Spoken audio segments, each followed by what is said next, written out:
Hello friends, good morning. তোমরা কেমন আছো? আই হোপ তোমরা সকলে ভালো আছো। আমরা তো খুবই ভালো আছি। রিত বলে কথা, তো ভালো আছি কিন্তু প্রচুর একটু কাজে ব্যস্ত আছি, প্রচুর কাজে ব্যস্ত, আর শরীরটা একটু ক্লান্ত হয়ে গেছে। তো রিতের দিন প্রচুর আর কি বলতো, একটু রেস্ট পাইনি, এতটাই ব্যস্ত ছিলাম, এতটাই কাজ করেছি। রিতের দিনে মানে একটু রেস্ট পাইনি, মানে পুরো শরীর ক্লান্ত হয়ে গেছিলো। কিছু করার নেই, তোমাদের সঙ্গে সেরকম ভিডিও আর কি শেয়ার করতেও পারিনি। তোমরা দেখে বুঝতে পেরেছো আমি যতটুকু পেরেছি ক্যামেরা বন্দি করে ততটুকুই তোমাদের সঙ্গে শেয়ার করেছি। তো যাই হোক, আজকে দেখতেই পাচ্ছ ভিডিওটা আমি সকাল থেকে স্টার্ট করে দিয়েছি। আজকে তোমরা টাইটেল থাম্বনেল দেখে বুঝে গেছো আজকে কী নিয়ে ভিডিও হতে চলেছে।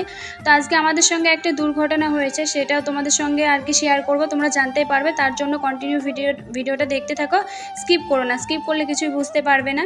তো যাই হোক, দেখো সকাল সকাল উঠে আর কি কাপড় কাচতে লেগেছি, দেখতেই পাচ্ছ তোমরা। কাপড়টা কেচেছি বলো তো, মানে একটা দরকারের জন্য কেচেছি, কালকে আবার দীঘায় যাব, তার জন্য আর কি কাপড় চোপড় কাচতে হবে। কোথায় কালকে শোকাবে না। আজকে প্রচুর মেঘমেঘ করছে, ঈদের দিনও একটু মেঘমেঘ করছিল, সেরকম রোদ ছিল না কিন্তু প্রচুর গরম ছিল। তো এতটাই ব্যস্ত ছিলাম, তো কাপড়গুলো কাচছি আর কি। কালকে প্রচুর নোংরা হয়েছিল, রক্ত লেগে গিয়েছিল, তার জন্য আর কি সমস্ত ধোয়াধুয়ি করে রেখে দিচ্ছি। আর কালকে তো টাইমই পাইনি, একেবারে রাতেও রেস্ট পাইনি। রাত কালকে অনেক মানে লেটে ঘুমিয়েছি, মানে কি বলবো তোমাদের। তো এদিকে আমি ঘুম থেকে সকাল থেকে উঠলাম, মানে চোখ থেকে ঘুম সরছেই না, এতটাই ঘুম আসছিল। আর তোমাদের দাদাভাই এদিকে শুয়ে আছে। আর এদিকে দেখো তোমরা কেমন মেঘ উঠেছে, তোমাদেরকে দেখাচ্ছি যে এতটাই মেঘ উঠেছে। আর ভীষণ বাতাস বইছিল আর কি, তার জন্য কাপড়গুলো কেচে দিয়েছিলাম। তো যাই হোক, তারপরে আর কি ভালো লাগছিল না। তারপরে আবার কাজ টাজ করে রান্না বান্না করে খাবার দাবার খেয়ে ঘর দূর একটু নোংরা হয়েছিল, সেগুলো গুছগাছ করে তারপরে এই যে বিকেলে বেরিয়ে পড়েছি। দেখতে পাচ্ছ একটু মনটা হালকা করে আর কি। দেখতে পাচ্ছ আমরা তিনজনে বেরিয়ে পড়েছি আর কি, আমার ছেলে, আমি আর আমার বর, দেখতেই পাচ্ছ। তো আজকে আমরা একটু বেরিয়েছি, তো হৃদের ঘুরতে যাচ্ছি সেরকমটা নর্মালি সেরকমটা কোনোটাই নয় আর কি। তো হৃদে আমরা কোথাও যাইনি আর কি, সেরকম টাইমই পাইনি, যেতেও পারিনি সেরকম, তার জন্য যেতে পারিনি। তার জন্য আর কি আজকে বিকালে বেরিয়ে পড়েছি আর কি, নর্মাল সেজে আর কি বেরিয়ে পড়েছি একটু রাস্তার দিকে। এই যে দেখতে পাচ্ছ এখানে একটা পার্ক আছে, তো পার্কটি বন্ধ ছিল, তো আজকে তো কেন জানি না কেন বন্ধ ছিল। তা আমরা মানে যেতাম না ভিতরে, তাও বলছিলাম যে চলো দেখে আসি কেমন হয়েছে। তারপরে এই যে দেখতে পাচ্ছ তারপরে ওখান থেকে বন্ধ ছিল বলে, আর ব্রিজে, আমাদের ওখানকার একটা ব্রিজ আছে, ব্রিজে প্রচুর ভিড় হয়, তো সেখানে যাইনি। তো ডেলি তো যাওয়া হয়, তো নতুন জায়গায় কোনো একটা জায়গায় যাই। আর আমাদের দীঘায় যেতে হবে, তার জন্য আর কি একটা ব্যাগ দেখতে যাব। তো পলাশীপাড়ার এই সাইডেই আসছিলাম। তো আস্তে আস্তে আমাদের সঙ্গে আর কি রাস্তায় একটা দুর্ঘটনা হয়েছে, সেটা হচ্ছে আমাদের গাড়ি আর কি পাংচার হয়ে গেছে। তো এতটাই মানে কি বলবো তোমাদের, মনটা ভেঙে গিয়েছিলো। একটা জায়গায় বেরিয়েছিলাম, কাজে গিয়েছিলাম, তো তারপরে গাড়িটা লিক হয়ে গেল। তো কি বলো তো, একটা পিন আর কি ফুটে গেছিলো, তো একটা পিন পেয়েছে, তো পিনটার জন্য আর কি তোমাদের দাদাভাই খেয়াল করেনি। হ্যাঁ, অনেকক্ষণ ধরে গাড়িটা চালাচ্ছে, কিন্তু মানে বাইকটা চালাচ্ছে, তো বাইকটা ঘুরছে না। তারপরে তোমাদের দাদাভাই বুঝতে পেরেছে কি ব্যাপার, বাইকের কেমন রিংয়ের চলছে মনে হচ্ছে। তারপরে নেমে দেখছে হ্যাঁ গাড়িটা আর কি খারাপ হয়ে গেছে। তারপরে মানে একটা শোরুম ছিল বলে আর কি, ফাঁকা ফিল্ডে যদি হতো প্রচুর অসুবিধায় পড়ে যেতাম। তো বাজারের কাছে আর কি আমাদের এটা ধরতে পেরেছি, এটা আমাদের কাছে অনেক। তো যাই হোক, আমরা তো গরমের ভালোও লাগছিল না, আর প্রচুর ক্লান্ত হয়েছিলাম। আর সবাই ঘুরতে যাচ্ছে, এই সাইড দিয়ে অনেক ঘুরতে যাচ্ছে, আর এদিকে অনেক পার্ক আছে, পার্কগুলো যাবো তাই ভেবেছিলাম, কিন্তু আমাদের কপালে নেই সেই ঘোড়াটা। তো রাস্তাতে এরকমটা হয়ে গেল। আর আমাদের এই বাইক শর্টকাটে কেউ হাত দিতে চায় না, মানে কেউ শর্টকাটে সারতেও পারে না, আর প্রচুর ভারী, তো মানে কেউ হাত দিতে চায় না শর্টকাটে। তো আমাদের এই গাড়ি একটু খারাপ হয়ে গেলে আর কি বলতো অনেকটা টাইম লেগে যায়। তো আমরা এদিকে ভাবনা চিন্তা করছিলাম কখন হবে না হবে, চিন্তা ভাবনা করে মানে অনেকটা আমরা মানে আগে থেকে কি বলতো ভয়ে পেয়ে গেছি।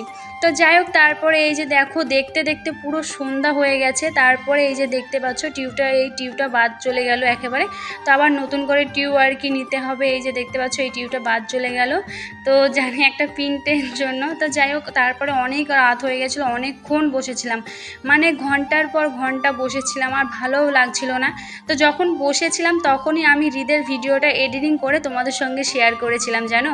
তো যাই হোক, তারপর ওখান থেকে তো চলেই আসলাম, এই যে দেখতে পাচ্ছ। তারপরে আমরা বলছি রাত তো হয়েই গেছে, যেহেতু এসেছি তো চলো একবার ব্যাগের দোকানটা থেকে ঘুরে আসি, এই বলে আর কি আমরা বেরিয়ে পড়েছি। তো রওনা দিয়ে দিয়েছি, দেখতেই পাচ্ছ তোমরা। তো আমাদের দীঘায় যেতে হবে, বাজার টাজার করতে হবে, ব্যাগটা একটু দেখবো, অন্য একটা ব্যাগ নিতাম। তো সেই সম্বন্ধে আর কি এই ভেবে ভাবনা চিন্তা নিয়ে যাচ্ছি। তো জানি না কত দূর হবে না হবে। আর এদিকে প্রচুর রাত হয়ে গেছে, আর এদিকে অনেক কটায় রেস্টুরেন্ট ছিল রাতের বেলায়, মানে প্রচুর প্রচুর ভিড় ছিল। আর হ্যাঁ, আরেকটা তোমরা আমাকে কথা জিজ্ঞেস করেছো যে দিদিভাই তুমি লাইভ আসছো না কেন, কবে লাইভ আসবে? তো তোমাদের বলি, তো আমার লাইভ আসা মানে একেবারে সময় হচ্ছে না, সময় আমি বের করতে পারছি না, প্রচুর ব্যস্ত আছি। তোমার ঈদ হয়ে থেকে ধরো একভাবে এখনও ব্যস্ত হয়ে আছি, ভিডিও এডিটিং করার জন্য তোমাদের সঙ্গে শেয়ার করতে পারছি না, একদিন দুদিন করে লেট হয়ে যাচ্ছে, তোমাদের সঙ্গে শেয়ার করতে পারছি না। আমি তোমাদের জানিয়ে দেবো, ঠিকই জানিয়ে দেবো যে আজকে আমি লাইভ আসবো, তোমরা অবশ্যই জানতে পারবে। তো তারপর দেখতে পাচ্ছ এই যে চলে এসেছি ব্যাগের দোকানে। তো এখানে ব্যাগটা একটা মানে জিনিস আমাদের ব্যাগের একটা ভেঙে গেছে, তো সেইটাই আর কি পাওয়া যাবে কিনা দেখতে আসলাম। তো আমাদের অর্ডারে আর কি করলে চলে আসতো, কিন্তু অর্ডারের জিনিসটা আদেও হবে কি না সেটা বুঝতে পারছিলাম না, তার জন্য একেবারে দোকানে এসেছিলাম। কিন্তু দোকানে শেষ বেশ হলোই না, কিছু করার নেই। আর রাত হয়ে গেছে, বাড়ি চলে যাব, আর থাকবো না। আর আমার ছেলেও বলছে বাড়ি যাবো, আমার ছেলেও কিছু বলছে না, ওকে যত ঘুরিয়ে নিয়ে বেড়াচ্ছে ওর তত ভালো লাগছে। যাই হোক, অনেক দিন পর ওর নিজের পাপাকে পেয়েছে, পাপাকে একেবারেই কাছছাড়া করছে না, এতটাই আনন্দ হয়েছে ওর। তো দেখো এই যে বাড়ির দিকে রওনা দিয়ে দিচ্ছি। তো এখানে একটা পার্ক আছে, তো দেখতে পাচ্ছ প্রচুর ভিড়, প্রচুর ভিড়। যাওয়ার সময় তো ভিড় ছিল, আসার সময় তো ভিড় ছিল। তো আমাদের এদিকে রাত হয়ে গেছে, আমরা বলছি যে না থাকবো না, আমরা চলে যাব, আর ভিতরে যাব না, প্রচুর ভিড় হয়ে গেছে। আর ওখানে অনেকটা ভালো লাগছিল না আর কি, এক কথায়। তো যাই হোক, তারপরে এই যে বাড়ির দিকে যাওয়ার জন্য রওনা দিয়েই দিচ্ছি, আর মানে ভালো লাগছে না। তো চলো বাড়ির দিকে যাওয়া যাক।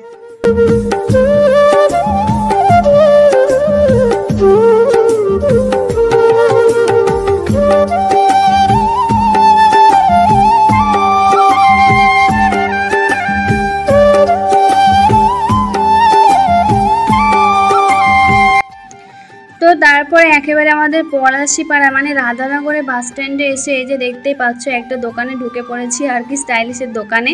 তো কিছু স্টাইলিশ দেখবো, তো কেমন আছে না আছে সেটাও দেখবো, দামদার করবো। তোমরা এর আগের ভিডিওতে দেখেছো একটা দোকানে গিয়েছিলাম, তারপরে এখানে আবার আসলাম, দেখি আবার আরও কোনো নতুন রকমের কোনো কিছু পাওয়া যায় কিনা, তার জন্য আর কি এইটা এখানে চলে আসলাম আর কি দেখতে। তোমাদের কাছে সব ভিডিও এক এক করে আসবে আর কি, একটু লেট হতে পারে, তোমাদের সঙ্গে সব কিছু শেয়ার করবো। তো একটু কাজের ভিতরে আছি, খুবই ব্যস্ততার ভিতরে আছি, তার জন্য তোমাদেরকে আর কি সেরকম আমি দেখতেই পাচ্ছ যে আমি সেরকম ভিডিও আর কি পোস্ট করতে পারছি না, এতটাই ব্যস্ত আছি। তোমাদের কাছে সব ভিডিও আসবে, এক এক করে সব ভিডিও আসবে, একটু লেট হবে, তোমরা সব ভিডিও পেয়ে যাবে, কোথায় কি করছি না করছি সব ভিডিও পাবে, একটু লেট হবে, তোমরা এটা মানিয়ে নিও। তোমাদেরকে আগে থেকে বলে দিচ্ছি পরপর সব ভিডিও আসবে, কিন্তু একটু এডিটিংয়ের কারণে একটা এডিটিং করতে গেলে ভিডিও অনেকটা সময় লেগে যায়, আর ব্যস্ততার ভিতরে আছি, দীঘায় যাব, অনেক আর কি চাপে আছি।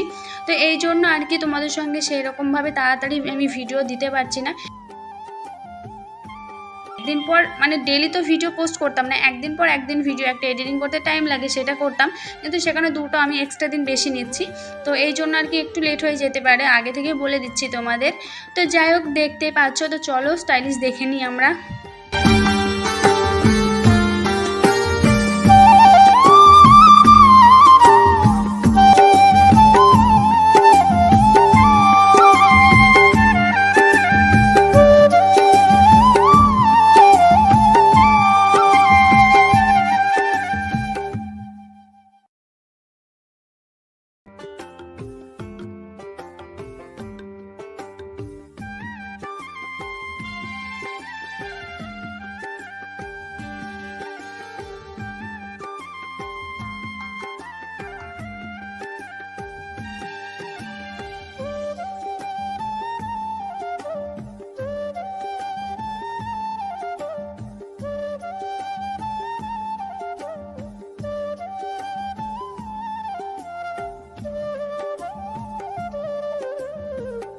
তো যাই হোক, এখানে অনেক স্টাইলিশ দেখলাম, তো কেমন কি হয়েছে না হয়েছে সেটা আর কি একেবারে মালিকের সঙ্গে কথা বলবো। তো ভিডিওটা আমি আর বেশি বড় করব না, এখানেই শেষ করছি। ভিডিওটা কেমন লাগলো অবশ্যই একটু কমেন্ট করে জানিও। আবার তোমাদের সঙ্গে নেক্সট ভিডিওতে দেখা হচ্ছে, নেক্সট ভিডিওতে তোমরা দেখতেই পাবে আমরা কোথায় যাচ্ছি না যাচ্ছি। তো চলো আজকে এই পর্যন্ত, টাটা বাই বাই, সকলে ভালো থেকো, সুস্থ থেকো। আর তোমাদের কার কেমন ঈদ কাটলো একটু প্লিজ আমাকে কমেন্ট করে জানিও। তো আমাদের ভালোও কাটেনি, খারাপও কাটেনি, কি বলবো। তো চলো।